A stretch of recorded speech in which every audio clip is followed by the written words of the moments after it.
Hello students, ज्ञान भारती अड्डा 100 में आपका स्वागत है। अगर आप लोग इस वीडियो पर नए हैं तो इस वीडियो को लाइक एंड सब्सक्राइब जरूर कीजिएगा और अपने दोस्तों के पास जरूर शेयर कीजिएगा। आज नया सब्जेक्ट लेकर आए हैं, वह पॉलिटी है, जो सभी एग्जाम के दृष्टिकोण से बहुत ही महत्वपूर्ण सब्जेक्ट है। चाहे बिहार एसएससी, चाहे बिहार दरोगा हो, चाहे 71वीं बीपीएससी जो इसका एग्जाम का डेट दे दिया है अगस्त में, चाहे TR4 हो, और TR4 के साथ जो लाइब्रेरियन की वैकेंसी आने वाली है उसमें भी आप लोग को काम देगा। तो चलिए हम लोग आज बोर्ड पर देखते हैं। ब्रिटिश, आज हम लोग पढ़ रहे हैं रेगुलेटिंग एक्ट 1773 से लेकर पढ़ेंगे हम लोग 1947 ईस्वी तक।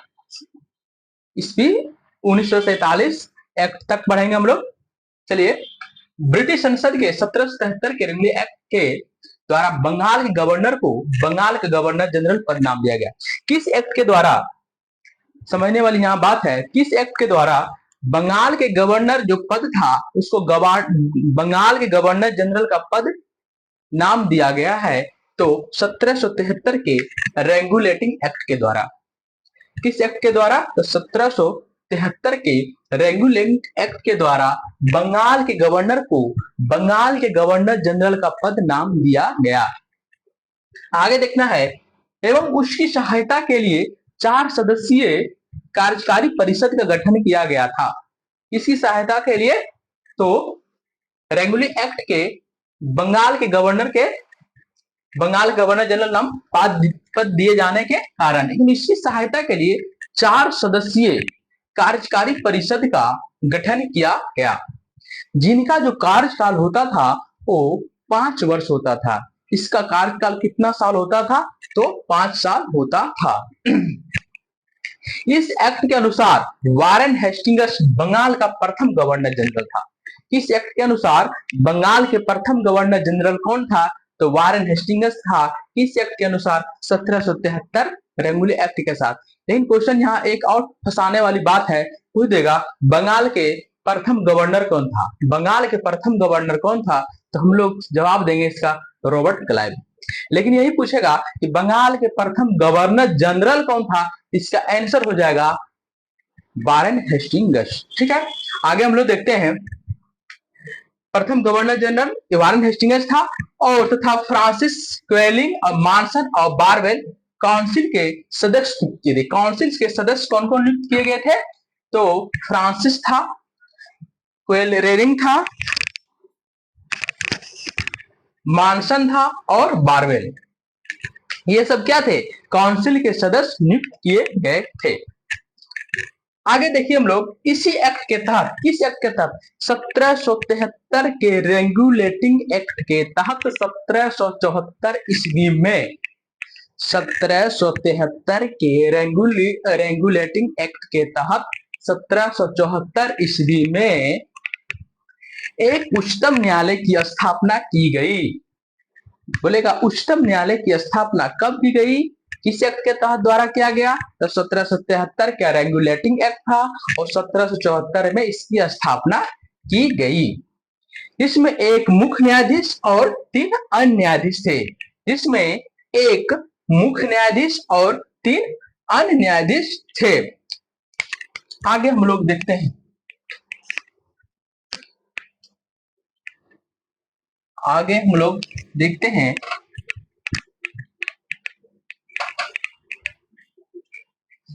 आप लोग थोड़ा कुछ न कुछ लिखते जाइएगा, हम लिखाएंगे तो आप लोग थोड़ा सा कुछ न कुछ लिखते जाइएगा। जिसमें एक बंगाल के जो प्रथम जो सुप्रीम कोर्ट की जो स्थापना हुई थी 1773 के एक्ट के तहत 1774 में, इसमें एक मुख्य न्यायाधीश थे और 3 गो अन्य न्यायाधीश था। कंपनी के कर्मचारियों को निजी व्यापार को कार्यों को पृथक कर दिया गया था 1773 ईस्वी में ही। 1773 ईस्वी में ही, ईस्वी में ही 1773 ईस्वी में ही निजी व्यापार कंपनी के कर्मचारियों को कंपनी के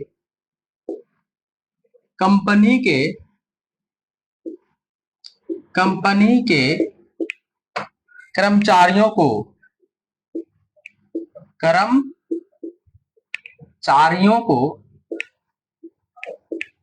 कर्मचारियों को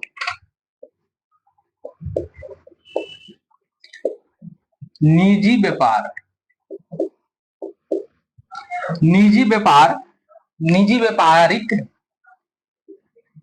व्यापारिक कार्यों का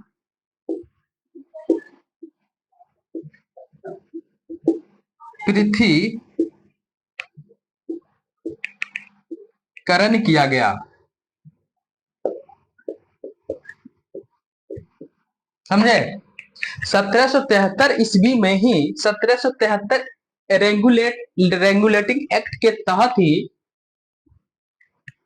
कंपनी के कर्मचारियों को निजी व्यापारिक कार्यों को क्या किया, दोनों को अलग कर दिया गया। आइए हम लोग आगे देखते हैं 1784 ईस्वी के पिट्स इंडिया एक्ट। 1773 के कमियों को दूर करने के लिए 1784 ईस्वी में आया था पिट्स इंडिया एक्ट 1784। आइए 1784 के बारे में हम लोग देखते हैं कि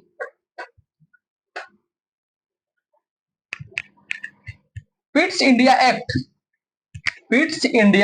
1784 ईस्वी द्वारा कंपनी के राजनीतिक और व्यापारिक कार्यों का पृथकीकरण किया गया। 1784 ईस्वी में उसमें दो आया था, बोर्ड ऑफ डायरेक्टर और बोर्ड ऑफ कंट्रोल।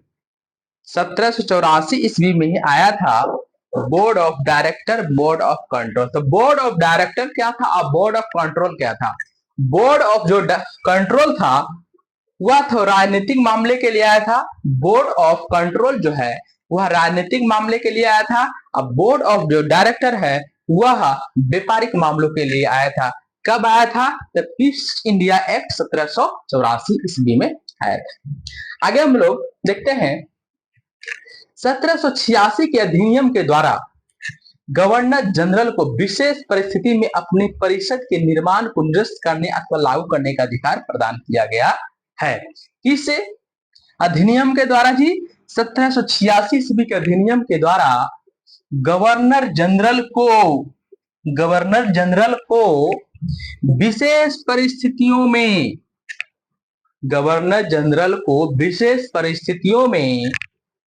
अपनी परिषद के निर्माण को निरस्त करने अथवा लागू करने का अधिकार दिया गया है।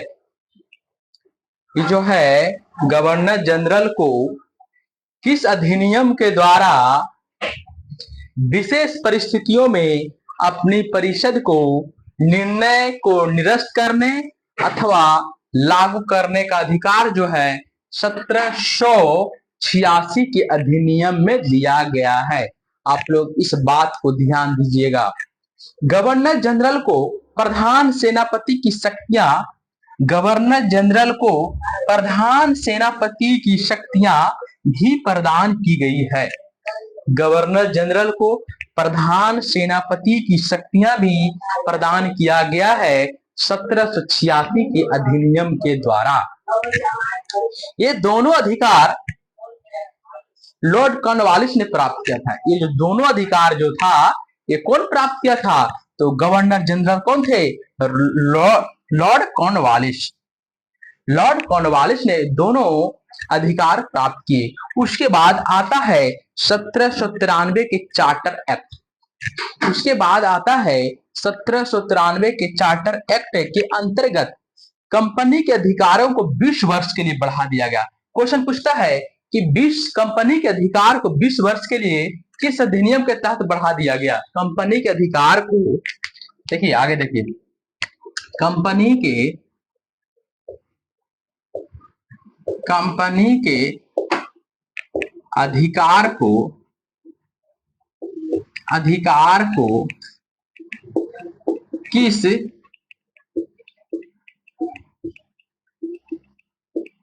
किस चार्टर द्वारा 20 वर्षों के लिए बढ़ा दिया गया है, तो हम लोग जवाब क्या देंगे? 1793 के चार्टर। समझे? क्वेश्चन पूछेगा कंपनी के अधिकार को किस चार्टर के द्वारा 20 वर्षों के लिए बढ़ा दिया गया है? इसका सही जवाब हो जाएगा 1793 के चार्टर एक्ट के द्वारा इसको क्या किया? 20 वर्ष के लिए बढ़ा दिया गया। आगे हम लोग देखते हैं अब अगला हम लोग पढ़ेंगे अधिनियम 1813। 1813 अधिनियम 1813 हम लोग पढ़ेंगे। 1813 के चार्टर अधिनियम पढ़ेंगे हम लोग। 1813 का चार्टर अधिनियम 1813 का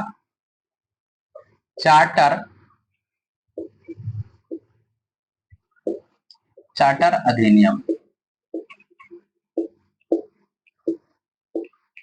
1813 का चार्टर अधिनियम। आइए हम लोग इसमें क्या है 1813 का चार्टर अधिनियम में इस चार्टर के द्वारा पहली बार भारतीयों को शिक्षा पर प्रति वर्ष 1 लाख रुपया खर्च करने का प्रबंध किया गया। इसी एक्ट के द्वारा 1813 के चार्टर एक्ट के द्वारा पहली बार 18 चार्टर एक्ट के द्वारा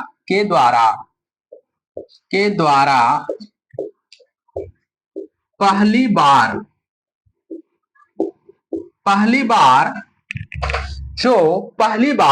भारतीयों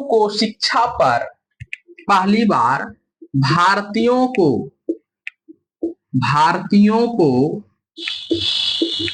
शिक्षा पर शिक्षा पर प्रति 1 लाख रुपये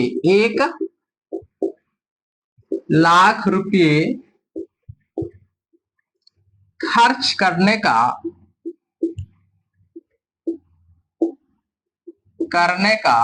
उपबंध किया गया। उपबंध किया गया। बहुत अच्छा क्वेश्चन है। बोलेगा किस चार्टर एक्ट के द्वारा पहली बार भारतीयों को शिक्षा पर प्रति 1 लाख रुपया खर्च करने का उपबंध किया गया है? इसका हम लोग सही जवाब देंगे 1813 के चार्टर एक्ट के द्वारा। 1813 के चार्टर एक्ट के द्वारा पहली बार भारतीयों को शिक्षा पर 1 लाख रुपया खर्च करने का उपबंध किया गया। पहली बार कब किया गया जी? 1813 के चार्टर एक्ट के अधिनियम के द्वारा पहली बार भारतीयों को शिक्षा पर 1 लाख रुपया खर्च करने का उपबंध किया गया। आगे हम लोग देखते हैं अगला पॉइंट इसमें लिखेंगे कि कंपनी के भारतीय व्यापार के एकाधिकार को समाप्त कर दिया गया। अगला लिखेंगे कंपनी के भारतीय व्यापार के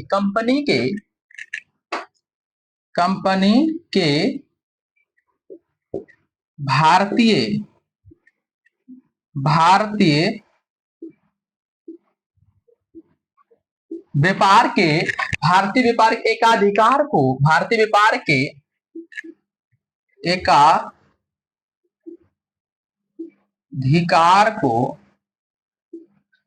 समाप्त कर दिया गया।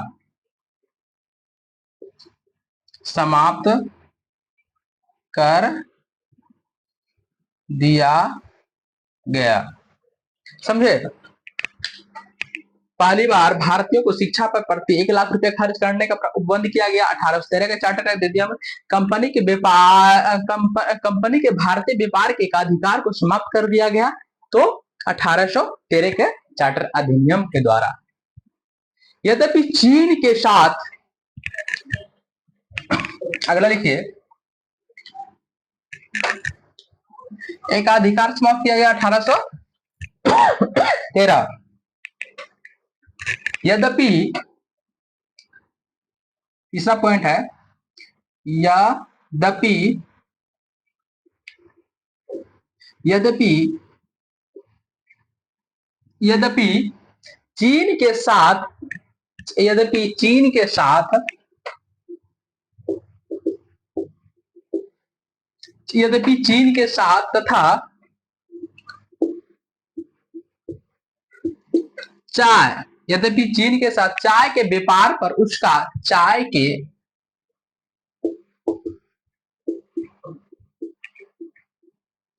व्यापार पर उसका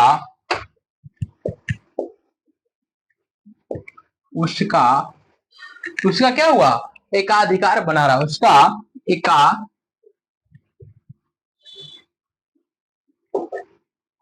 एकाधिकार बना रहा। समझ गए? मतलब कंपनी के भारतीय एकाधिकार को समाप्त कर दिया 1813। लेकिन चीन के साथ तथा चाय के व्यापार पर उसका एकाधिकार बना रहा, उसको खत्म नहीं किया। खाली व्यापार को, एकाधिकार को समाप्त किया गया है, लेकिन चीन और चाय के साथ व्यापार का एकाधिकार बना रहा, उसको खत्म नहीं किया गया है। ठीक है, आगे हम लोग देखते हैं। इसके बाद एक चार्टर एक्ट आता है 1813। टोटल चार्टर अधिनियम 4 आया था, 93, 13, 33 और 53। 93, 13, 33 और 53। अगला चार्टर हम पढ़ेंगे 1813 का चार्टर अधिनियम।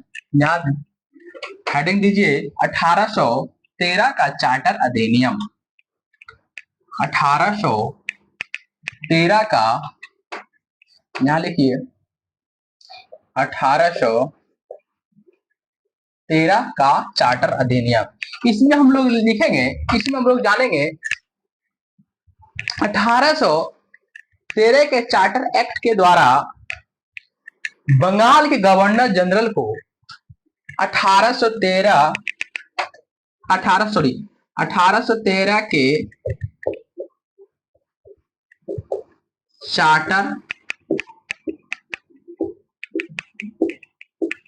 अधिनियम के द्वारा बंगाल के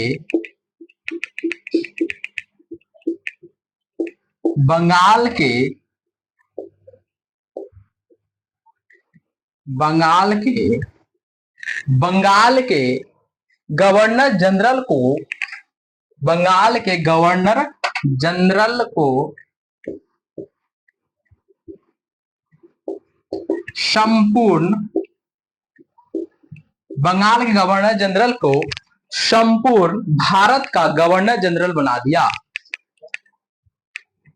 संपूर्ण भारत का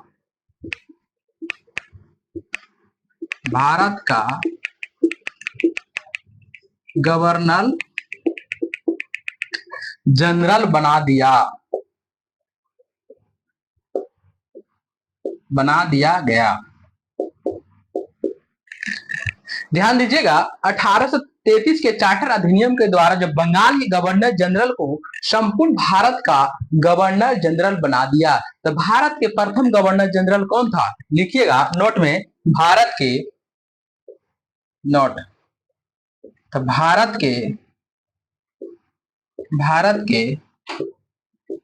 प्रथम governor general lord William Bentinck.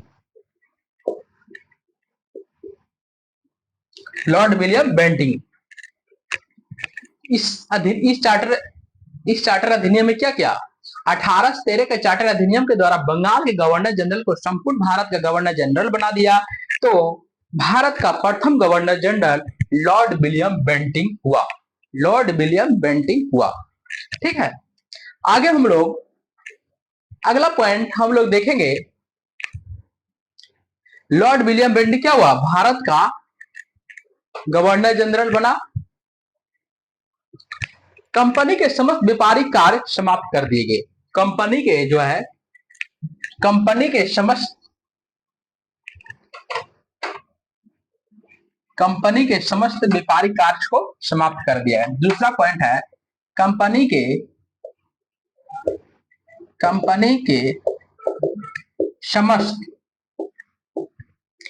के समस्त व्यापारिक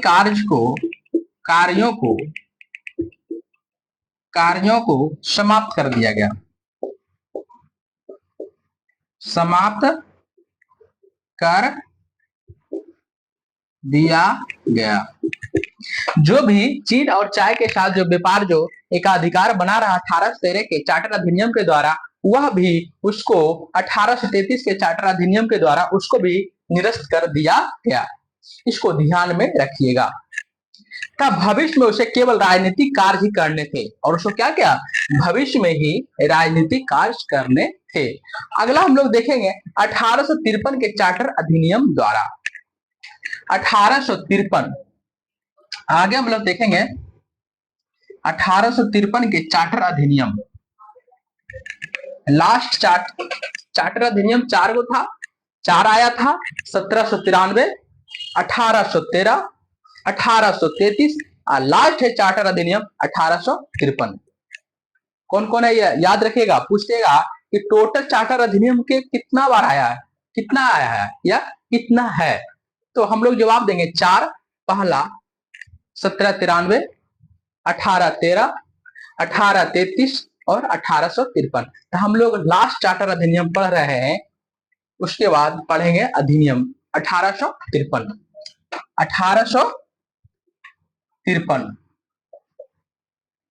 1853 के चार्टर एक्ट के द्वारा लिखेगा 1853 के चार्टर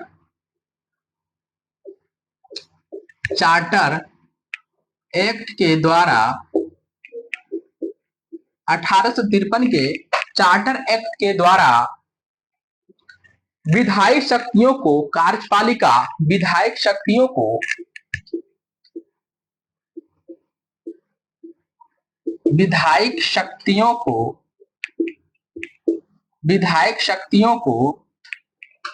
कार्यपालिका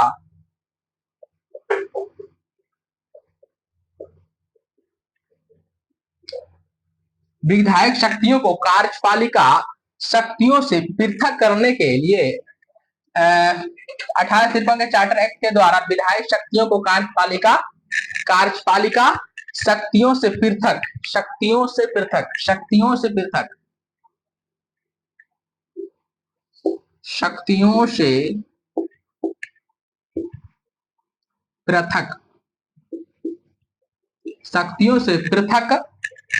करने की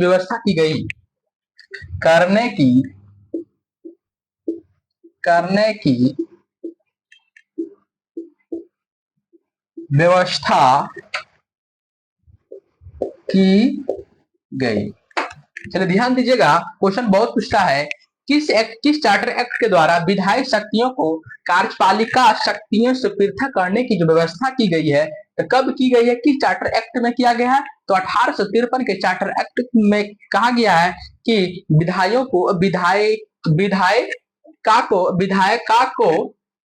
विधायक शक्ति को कार्यपालिका शक्ति से अलग कर दिया गया 1853 के चार्टर अधिनियम के द्वारा।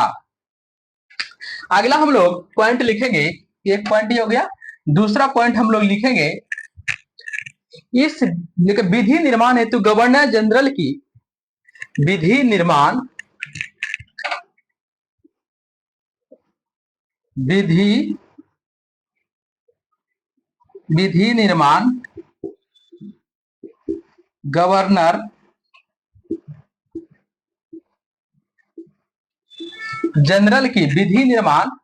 गवर्नर जनरल की विधायी परिषद की स्थापना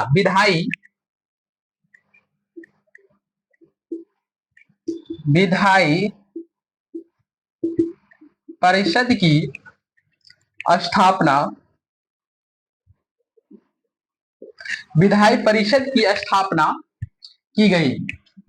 विधि निर्माण गवर्नर जनरल की विधायी परिषद की स्थापना की गई।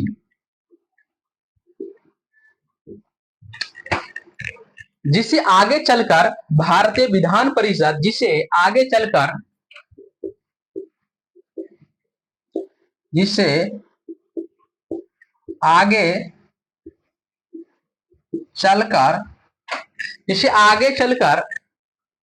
भारतीय विधान परिषद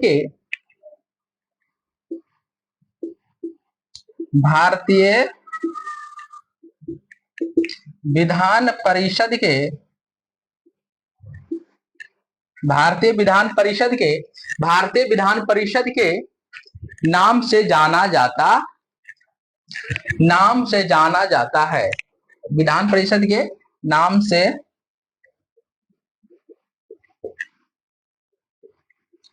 जाना जाता है। किस चार्टर एक्ट के द्वारा विधायक शक्तियों को कार्यपालिका शक्तियों से पृथक करने की व्यवस्था की गई है? 1853 के चार्टर अधिनियम के द्वारा विधि निर्माण गवर्नर जनरल की विधायक परिषद की स्थापना की गई, जिसे आगे चलकर भारतीय विधान परिषद के नाम से जाना जाता है। इसको 1853 के चार्टर अधिनियम से जाना जाता है। सिविल सेवकों की भर्ती, अगला पॉइंट लिखिएगा, तीसरा पॉइंट लिखिएगा, तीसरा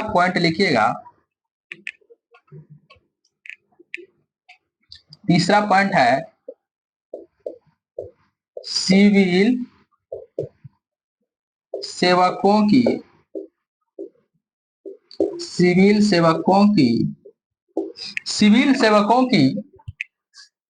भर्ती एवं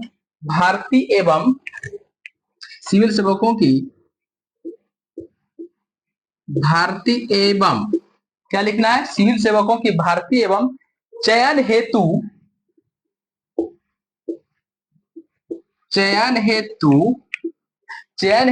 खुली प्रतियोगिता,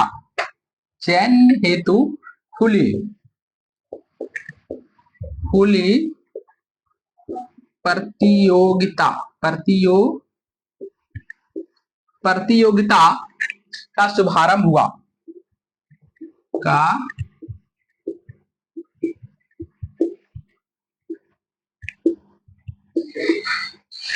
समझे? सिविल सेवकों की भर्ती एवं चयन हेतु खुली प्रतियोगिता का शुभारंभ जो हुआ था 1853 के चार्टर अधिनियम के द्वारा प्रारंभ हुआ था। अब हम लोग पढ़ेंगे 1858 भारत शासन अधिनियम। 1858 का भारत शासन अधिनियम, ये जो है हम कल यहां से 1858 से लेकर हम लोग पढ़ेंगे 1947 के अधिनियम तक। कल इसको हम समाप्त कर देंगे, उसके बाद अगला टॉपिक स्टार्ट करेंगे। आप लोग इस वीडियो पर अगर नए हैं तो जरूर लाइक एंड सब्सक्राइब कीजिएगा, अपने दोस्तों के पास जरूर शेयर कीजिएगा। इसीलिए चलिए आज का क्लास यहीं तक है। धन्यवाद।